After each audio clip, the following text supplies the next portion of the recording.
आपके अपने YouTube channel अनुराग sari class में दोस्तों आपका स्वागत है। दोस्तों आज इस वीडियो में हम पढ़ने वाले हैं कक्षा 11वीं में राजनीति शास्त्र पॉलिटिकल साइंस में अध्ययन कार्यपालिका। ओके, चलिए स्टार्ट कर लेते हैं। तो सरकार के क्या है प्रमुख अंग, पहले देख लेते हैं सरकार के प्रमुख अंग। तो सरकार के 3 प्रमुख अंग होते हैं, विधायिका, कार्यपालिका, न्यायपालिका। सरकार हो इन 3 अंगों से चलती है। ओके, सरकार के प्रमुख अंग हैं। तो आपसे क्या है ऑब्जेक्ट में पूछा जा सकता है 2 नंबर में कि सरकार के कितने अंग है। ओके, तो सरकार के 3 अंग है, विधायिका, कार्यपालिका और न्यायपालिका। यह तीनों अंग मिलकर क्या है शासन का कार्य करते हैं और जन कल्याण में महत्वपूर्ण योगदान देते हैं। संविधान के द्वारा इन तीनों अंगों में तालमेल और संतुलन बनाया गया है। ओके, तो विधायिका का क्या काम होता है, इनका काम होता है कानून को बनाना। ओके, कार्यपालिका का काम होता है कानून का संरक्षण करना। ओके, और जनता की क्या है लिए सेवा करना। और न्यायपालिका होता है न्याय का काम होता है। ओके, तो हो जाता है धीरे धीरे अपन आपको समझ में आता जाएगा जैसे हम चैप्टर में बढ़ते जाएंगे। तो लेकिन इस चैप्टर में हम क्या है कार्यपालिका के बारे में सबसे ज़्यादा इसमें जानेंगे। ओके, नेक्स्ट चैप्टर आएगा उसमें हम विधायिका के बारे में जानेंगे। ओके, तो कार्यपालिका क्या है। कार्यपालिका से अभिप्राय ऐसे लोगों के समूह से है जो नियम, कायदे, कानूनों को क्या है लागू करवाने का कार्य करते हैं। मतलब जो क्या है कानून को देखो, विधायिका क्या है कानून बनाती है और कानून को लेकिन लागू करने का काम किसका है, किसका काम है कार्यपालिका को। ओके, विधायिका के द्वारा क्या है बनाए गए कानून को लागू करने का कार्य कार्यपालिका के द्वारा किया जाता है।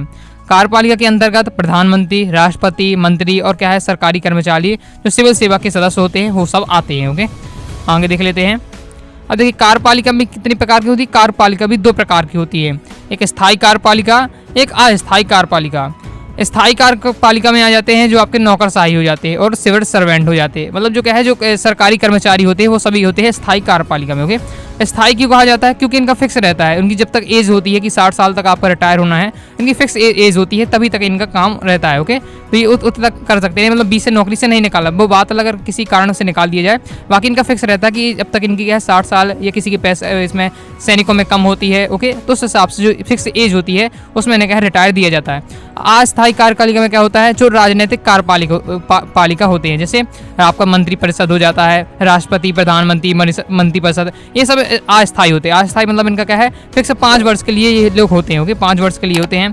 ओके, और 20 से भी इन्हें निकल मान ली प्रधानमंत्री बनाया गया और उसका मंत्री परिषद या प्रधानमंत्री पर आरोप लगा दिया, निकाल दिया गया, तो ये फिक्स नहीं है। ओके, इसलिए ये सब आते हैं आपके राष्ट्रपति, प्रधानमंत्री, मंत्री परिषद आते हैं अस्थायी कार्यपालिका में। और स्थायी कार्यकाल में आपके हो जाएंगे ये क्या है सिविल सर्वेंट या सरकारी कर्मचारी। ओके, तो देख लेते हैं अपन राजनीतिक कार्यपालिका और स्थायी कार्यपालिका में अंतर। ओके, राजनीतिक कार्यपालिका मतलब अस्थायी कार्यपालिका। ओके, तो अस्थायी कार्यपालिका स्थायी कार्यपालिका में अंतर आता है। ओके, तो देख लीजिए, तो जो अस्थायी कार्यपालिका में होते हैं वो क्या है हमेशा क्या है 5 वर्ष के लिए चुनी जाती है अस्थायी वाली। ओके, मतलब नेता वगैरह समय से पहले भी हटाई जा सकते हैं। मतलब मान लीजिए कि किसी गठबंधन से सरकार बनी, ओके, और गठबंधन से सरकार टूट जाती है 5 साल से पहले, तो शायद सरकार हट सकती है। ओके, और ये अपने कार्यों में निपुण नहीं होते। कार्यों में निपुण क्यों नहीं होते हैं क्योंकि इसमें नेता वगैरह आते हैं। ओके, नेता आपको पता है इसमें कोई जरूरी नहीं कितना पढ़ा लिखा होना चाहिए, कोई 5वीं पास भी आ जाता है, अनपढ़ भी होते हैं कई नेता, तो ये कई अपने कार्यों में निपुण नहीं होते। ओके, स्थायी कार्यपालिका में क्या होता है कि रिटायरमेंट की एक फिक्स आयु तक उनको काम करना पड़ता है। ओके, जिनकी फिक्स एक आयु होती है वहाँ तक उन्हें काम करना पड़ता है। ये अपने कार्यों में दक्ष और निपुण होते हैं। कार्यों में दक्ष और निपुण की होते हैं क्योंकि इनके लिए आपको एग्जाम देना पड़ता है, बहुत ज़्यादा पढ़ना पड़ता है। ओके, स्किल आपको लानी पड़ती है तब इसमें आपके यहाँ नौकरी कर पाते हैं। ओके, इसलिए अपने कार्यों में निपुण होते हैं। ओके, दक्ष और निपुण होने के कारण ये क्या है राजनीतिक कार्यपालिका को मदद करते हैं। मतलब ये क्या है ये आपको क्या है नेताओं को सहायता करते हैं। मतलब नेता तो देखिए अनपढ़ भी होते हैं, लेकिन नेता का जब काम करता है तो उससे क्या है एक विद्वान की आवश्यकता है, तो वो कौन काम करता है इसके लिए करता है स्थायी कार्यपालिका के सदस्य, मतलब सिविल सर्वेंट लोग इनकी सहायता करते हैं। ओके, अब देख लेते विभिन्न देशों में कार्यपालिका, मतलब हर देश में कार्यपालिका फिक्स नहीं है, मतलब अलग अलग है। ओके, हर देश में अलग अलग कार्यपालिका, भारत में अलग है, अमेरिका में अलग है, रूस में अलग है, ब्रिटेन में अलग है। तो देख लेते हैं एग्जाम्पल के साथ मैंने समझाया है कि सभी देशों में क्या है एक जैसी कार्यपालिका नहीं है, सभी देशों में क्या है अलग अलग कार्यपालिका है। उदाहरण के लिए अमेरिका के राष्ट्रपति के कार्य और शक्तियाँ अलग हैं, भारत के राष्ट्रपति के कार्य और शक्तियाँ क्या है बिल्कुल अलग होते हैं। इसी प्रकार ब्रिटेन की महारानी के कार्य और शक्तियाँ अलग हैं, तो भूटान के राजा भी भिन्न हैं। ओके, सभी की शक्तियाँ अलग अलग होती हैं। अमेरिका में क्या है अध्यात्मकता व्यवस्था है और शक्तियाँ क्या है राष्ट्रपति के पास होती हैं। अभी हम आगे जानेंगे अध्यात्मक व्यवस्था क्या है, संसदीय व्यवस्था क्या है, ओके, अर्ध अध्यात्मकता व्यवस्था क्या है, ये सब जो शब्द आ रहे हैं आगे हम डिटेल से समझेंगे। अभी आप समझ लीजिए कि सभी जगह हर अलग अलग देशों में कैसी कैसी व्यवस्था है। तो अमेरिका में अध्यात्मक व्यवस्था है जिसमें क्या है राष्ट्रपति के पास पूरी शक्तियाँ होती है। ओके, कनाडा में क्या है संसदीय लोकतंत्र है और संवैधानिक राजतंत्र भी है, जिसमें महारानी एलिजाबेथ द्वितीय राज्य की प्रधान और प्रधानमंत्री क्या सरकार का प्रधान होता है। मतलब क्या है, राज्य का प्रधान होगा कौन, महारानी, और सरकार का प्रधान होगा प्रधानमंत्री। ओके। फ्रांस में राष्ट्रपति और क्या है प्रधानमंत्री अर्ध अध्यात्मक व्यवस्था के हिस्से हैं। राष्ट्रपति प्रधानमंत्री और अन्य मंत्रियों की नियुक्ति करता है, उन्हें पद से हटा नहीं सकता क्योंकि क्या है वे संसद के प्रति उत्तरदायी होते हैं। ओके। जापान में क्या है संसदीय व्यवस्था है, जिसमें राजा देश का और क्या है प्रधानमंत्री सरकार का प्रधान होता है। अभी थोड़ा आपको समझने में दिक्कत होती है, लेकिन हम आगे जैसे इनके शब्दों के मतलब जान जाएंगे तो आपको समझने में आसानी हो जाएगी। ओके। इटली में क्या है एक संसदीय व्यवस्था है, जिसमें राष्ट्रपति देश का और क्या है प्रधानमंत्री सरकार का प्रधान होता है। ओके। आगे देख लेते हैं, सब में अलग अलग हैं। ओके। रूस में क्या है एक अर्ध अध्यात्मक व्यवस्था है, जिसमें क्या है राष्ट्रपति देश का प्रधान होता है, राष्ट्रपति द्वारा ही नियुक्ति किया है प्रधानमंत्री सरकार का प्रधान है। ओके। जर्मनी में एक संसदीय व्यवस्था है, जिसमें राष्ट्रपति देश का नाम मात्र का प्रधान होता है और चांसलर सरकार का प्रधान होता है। इसमें अब चांसलर होता है। ओके।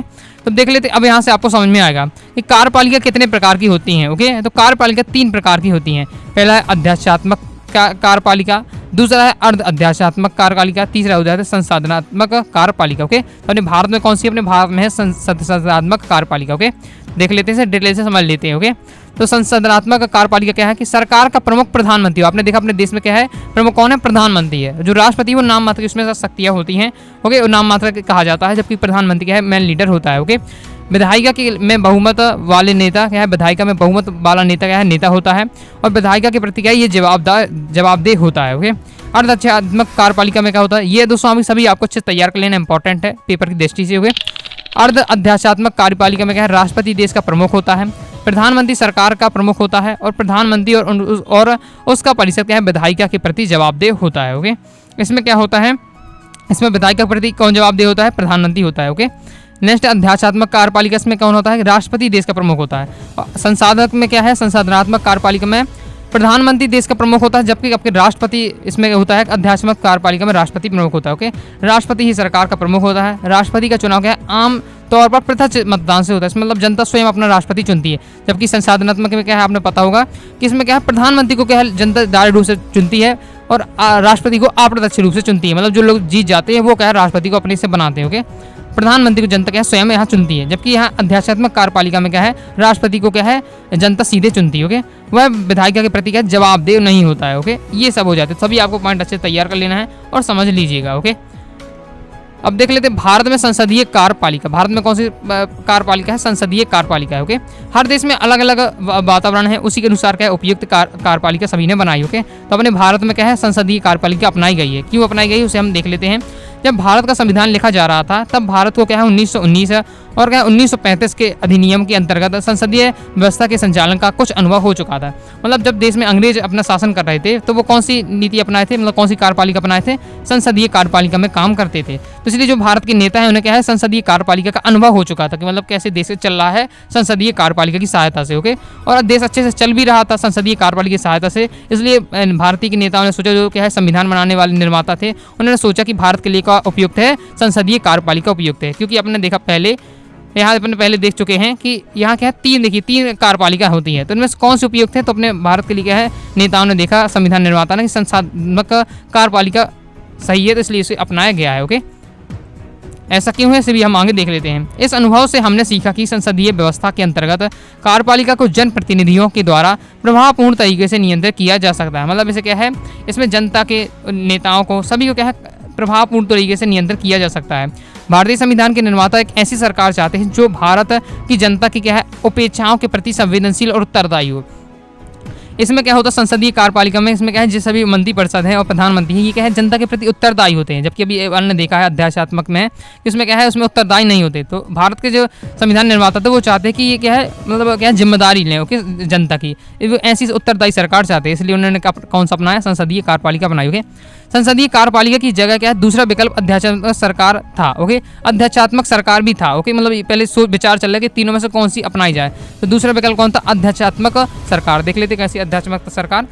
देखिए हमने देखा यहाँ, लेकिन क्या हो जाता है इसमें अध्यक्षात्मक अध्यक्षात्मक कार्यपालिका भी क्या है ऑप्शन था कि इसे संसदीयात्मक कार्यपालिका को ना अपनाकर अध्यक्षात्मक कार्यपालिका को अपनाया जाए। लेकिन इसमें क्या होता है कि राष्ट्रपति देश का प्रमुख होता है, मतलब राष्ट्रपति ही पूरे देश को चलाता है, राष्ट्रपति पर पूरा निर्भर होता है। ओके, तो इसमें क्या है राष्ट्रपति पर क्या है निरंकुश हो जाता है, मतलब इसमें क्या है आदेश राष्ट्रपति पर कोई नहीं चला सकता।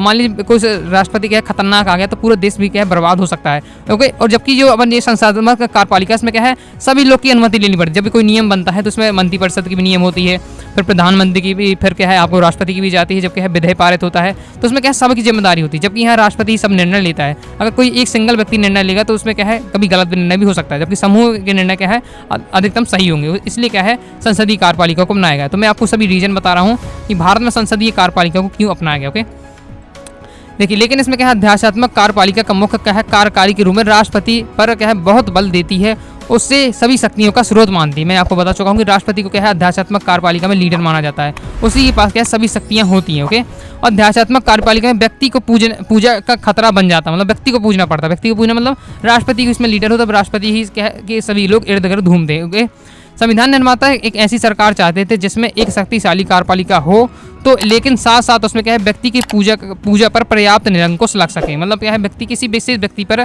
पूरी शक्तियां ना हो, अलग अलग शक्तियों का बंटवारा हो।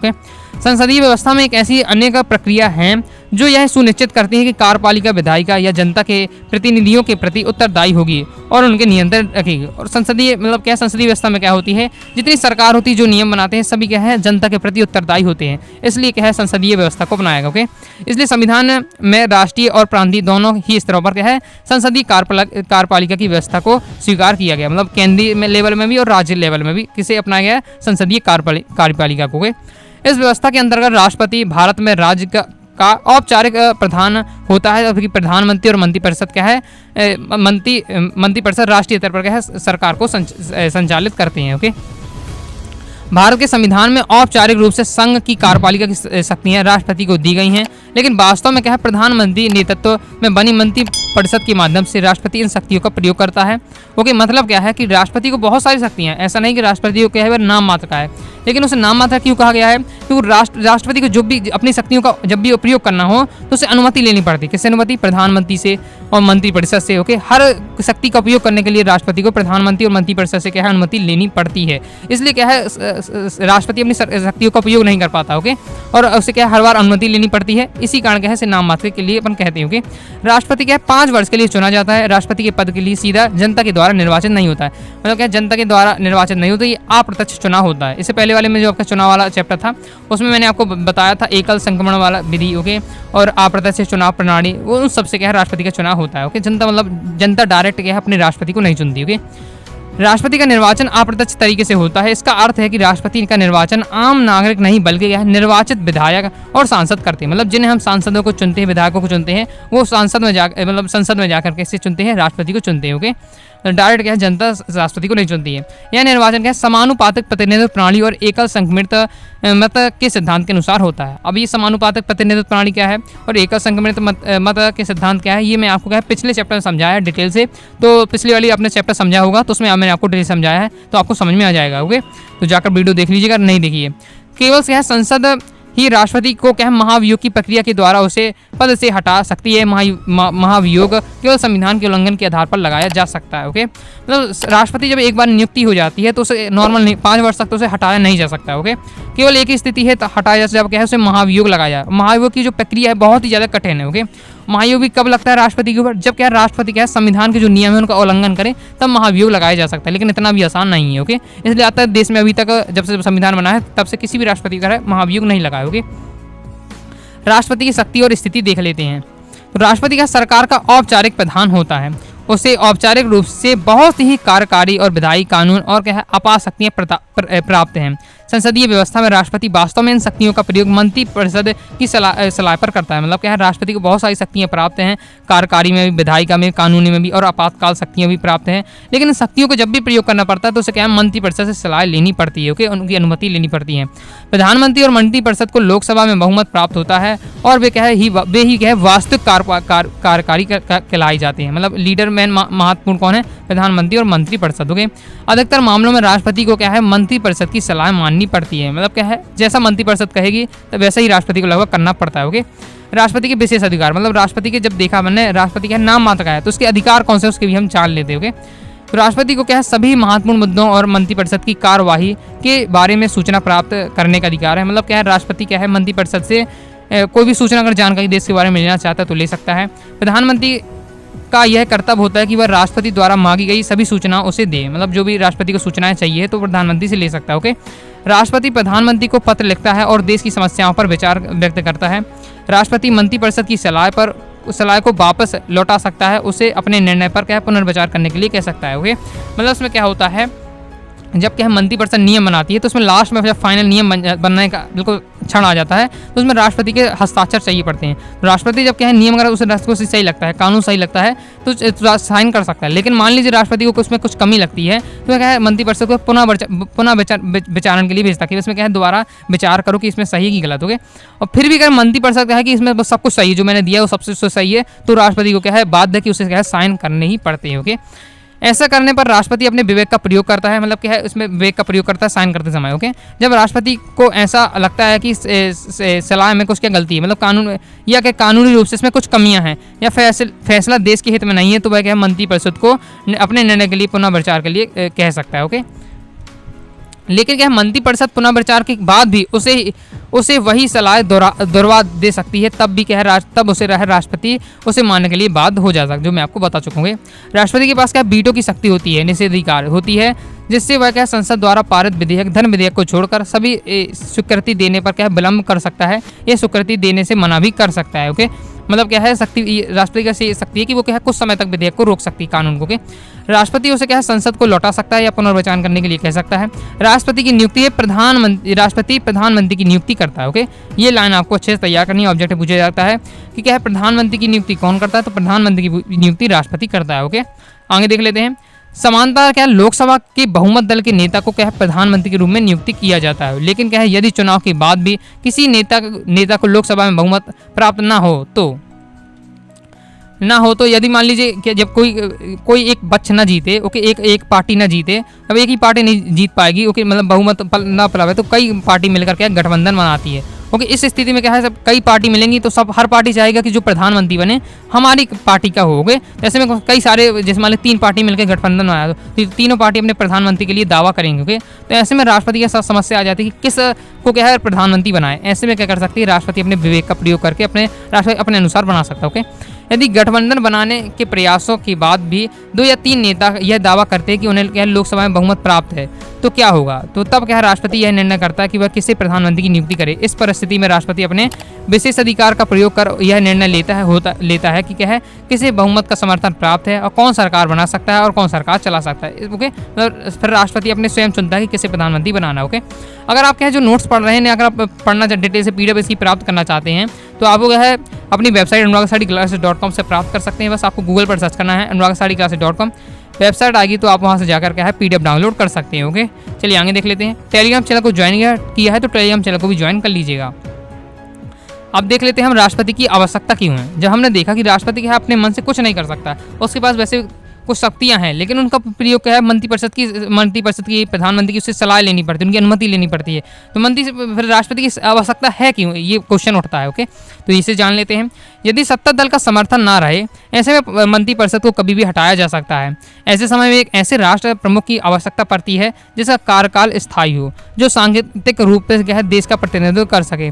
राष्ट्रपति के ओके, तो जब क्या होता है मंत्रिपरिषद होती है वो अस्थायी होती है, राष्ट्रपति के प्रकार से समझ सकते हैं स्थायी होता है। ओके, राष्ट्रपति को फिक्स होता है कि 5 साल के इसका कार्यकाल रहेगा, इसे कोई हटा नहीं पाता। ओके, जबकि जो प्रधानमंत्री होता है मंत्रिपरिषद होती है वो क्या है मान लो उसे क्या है बहुमत कम मिले, ओके, या उसका क्या है बहुमत दल भंग हो जाए, इस स्थिति में मंत्रिपरिषद क्या समाप्त हो सकती है। ओके, मतलब 5 साल की कार्यकाल है तो मान ली 2 साल में भंग हो गई। ओके, इस स्थिति में क्या है जब नए नेता जब तक बनेंगे तब तक मान ली 1 साल लगे तो तुम्हें क्या है देश को चलाने के लिए कोई ना कोई चाहिए। इस स्थिति में क्या है राष्ट्रपति लीडर बनता है। ओके, तो ऐसे समय में क्या है राष्ट्र का प्रमुख की आवश्यकता पड़ती है जो राष्ट्रपति काम करता है। ओके, अगर राष्ट्रपति अनुपस्थित है तो स्थिति में क्या है उपराष्ट्रपति उसके लिए काम करता है। ओके, भारत का उपराष्ट्रपति, तो भारत का जो उपराष्ट्रपति है 5 वर्ष के लिए चुना जाता है। जिस तरह राष्ट्रपति को चुना जाता है वह राज्यसभा का पदेन सभापति होता है। कौन होता है राज्यसभा का प्रधान सभापति, ये ऑब्जेक्ट आता है तो भारत का उपराष्ट्रपति। हुए राष्ट्रपति की मृत्यु या त्यागपत्र या महाभियोग द्वारा हटाए जाने पर या अन्य किसी कारण से पद से रिक्त होने पर की मतलब हो जाता है, अगर राष्ट्रपति हट जाता है तो उसका काम कौन करता है?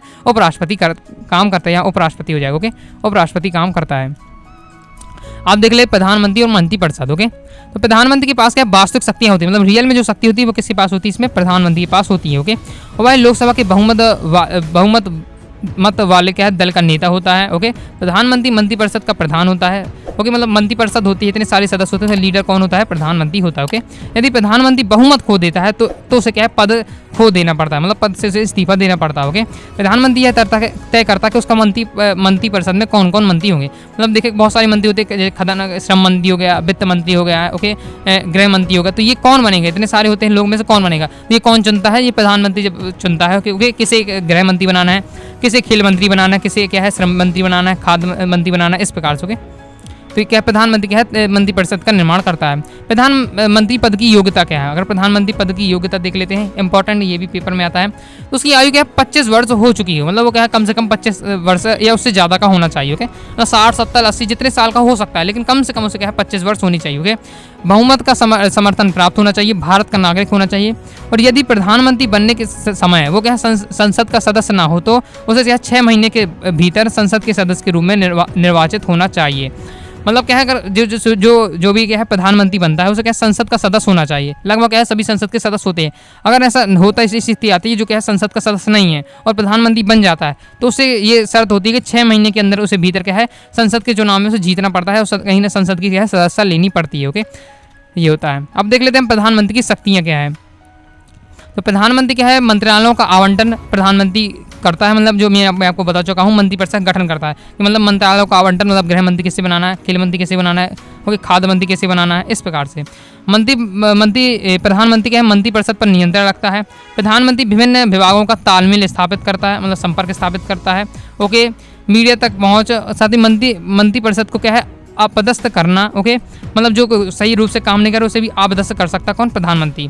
राष्ट्रपति तथा संसद के बीच सेतु का कार्य, मतलब जो संसद में जो नियम कानून बनाए जा रहे हैं उनकी सूचना राष्ट्रपति तक पहुंचाना। ओके, ये सब उनके राष्ट्रपति और संसद के बीच सेतु का कार्य करता है कौन? प्रधानमंत्री। ओके, विदेशी यात्रा करना, सतत संधि करना, मतलब अन्य देशों से क्या संधि करना। ओके, अब देख लेते हैं हम राज्यों में कार्यपालिका का स्वरूप। राज्यों में कार्यपालिका स्वरूप क्या है? तो राज्यों में क्या है एक राज्यपाल होता है। जिस प्रकार से अपने देश में केंद्रीय स्तर पर कौन होता है? राष्ट्रपति होता है। इसी प्रकार राज्य स्तर में राज्यपाल होता है। ओके, जैसे राष्ट्रपति केंद्र की सलाह पर नियुक्त करता है, मतलब राज्यपाल की नियुक्ति कौन करता है? राष्ट्रपति करता है। ओके, राज्यों में मुख्यमंत्री होते हैं और जो क्या है विधानसभा में बहुमत दल का नेता होता है। जिस प्रकार से केंद्र में क्या है प्रधानमंत्री होता है, इस राज्य में क्या है मुख्यमंत्री होता है। ओके, अब हम पढ़ेंगे स्थायी कार्यपालिका, मतलब नौकरशाही। अभी तक पढ़ रहे थे अस्थायी कार्यपालिका। अस्थायी कार्यपालिका में कौन होते हैं? प्रधानमंत्री, आपके नेता, मंत्री आपके मंत्रिपरिषद हो जाता है, प्रधानमंत्री, ये सब कौन है? ये वो थे अस्थायी सदस्य। ओके, हम पढ़ेंगे स्थायी सदस्य मतलब नौकरशाही, मतलब जो क्या है गवर्नमेंट सर्वेंट होते हैं उनके बारे में। तो शासन के कार्यकारी अंग में प्रधानमंत्री, मंत्रीगण और नौकरशाही का एक विशाल संगठन सम्मिलित है। मतलब देश को चलाने के लिए क्या प्रधानमंत्री भी चाहिए, मंत्रिपरिषद भी, और नौकरशाही मतलब क्या है जो देश के काम करते हैं। ओके, जो सिविल सर्वेंट जैसे IAS हो गए, IPS हो गए, और जो लोग अन्य विभागों में काम भी करते हैं, इतने सारे कर्मचारी। ओके, सरकारी कर्मचारी, तो वो सब आते हैं नौकरशाही में। ओके, तो सरकार के स्थायी कर्मचारी के रूप में कार्य करने वाले प्रशिक्षित और प्रवीण अधिकारी नीतियों को बनाने और उसे लागू करने में मंत्रियों की सहायता करते हैं। मतलब नियम कौन बनाता है? मंत्री बनाते हैं, लेकिन उनकी सहायता कौन करता है? ये पढ़े लिखे लोग, जो मतलब नौकरशाही मतलब जो क्या होते हैं कर्मचारी होते हैं, सरकारी कर्मचारियों के। संसदीय शासन में क्या है विधायिका प्रशासन को क्या है नियंत्रित करती है। भारत में एक दक्ष प्रशासनिक मशीनरी मौजूद है, लेकिन यह मशीनरी राजनीतिक रूप से उत्तरदायी है। नौकरशाही से यह अपेक्षा की जाती है कि वह राजनीतिक रूप में तटस्थता हो। आज भारतीय नौकरशाही का स्वरूप क्या है बहुत बदल गया है। अब यह क्या है काफ़ी जटिल हो गई है। ओके, मतलब इसमें क्या है इसमें अब काफ़ी परीक्षाएं आपको देकर पास करनी पड़ती है, जैसे आपको पता है। इसमें अखिल भारतीय सेवाएं होती हैं, मतलब ये आपके हो जाते हैं IAS की परीक्षाएं। ओके, प्रांतीय सेवा मतलब ये आपके PSC के जो पेपर होते होंगे, और स्थानीय सरकार के कर्मचारी। ओके, और जो अलग अलग विभागों में कर्मचारी काम करते हैं, लोक उपक्रमों के और तकनीकों एवं प्रबंधकीय अधिकारी के सम्मिलित है। ओके, हमारे संविधान निर्माता गैर राजनीतिक और व्यावसायिक रूप से दक्ष प्रशासनिक मशीनरी को महत्व को जानते थे। मतलब वो जानते कि जो नेता वगैरह होते हैं वो सब क्या है अनपढ़ भी हो सकते हैं, 5वीं पास भी होते हैं, 8वीं पास आपने देखा भी होगा, तो उन्हें इतना नॉलेज नहीं होता कैसे देश को चलाया है उनकी। ओके, कई ऐसे होते हैं कि जो पढ़ तक नहीं पाते, तो ऐसे में देश को चलाना कैसे पॉसिबल है। इसलिए ये है संविधान निर्माता ये सब जानते हैं, इसलिए उन्होंने किसके लिए, इसलिए उनके लिए कौन लगा दिया, उन्होंने सरकारी कर्मचारी लगाए। ओके, प्रशासनिक लोग लगाए।